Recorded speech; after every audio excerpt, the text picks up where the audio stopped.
ఒకటి అక్క చెప్పినటువంటిది ఆ సినిమా చూడకుండా 500 రూపాయలు ఎట్లా పెంచిండ్రు, తర్వాత స్పెషల్ షోకు ఎట్లా పర్మిషన్ ఇచ్చారు. వాస్తవం చెప్పాలంటే బెనిఫిట్ షో అనేటటువంటిది మీరేం చేయాలా, సినిమా పర్ఫెక్ట్గా చూసి ఇప్పుడు సీఎం చూడలే, ఎవరు చూడకుండా పర్మిషన్ ఇచ్చేసిర్రు. అంటే వాళ్ళకేమో 500 కోట్లు పెడితే పర్మిషన్ ఇస్తారు. ఒక చిన్న నిర్మాత కోటి రూపాయలు 2 కోట్లు 3 కోట్లు పెట్టినటువంటి సినిమా రిలీజ్ కాదు. ఇలా మీరు నమ్మరు, థియేటర్ల మాఫియా ఉంది, ఉందా?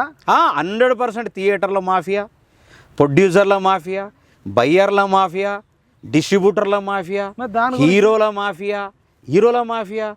తర్వాత ఈ మధ్య కాలంలో ఏ మాఫియా తయారైంది తెలుసా? Social media mafia.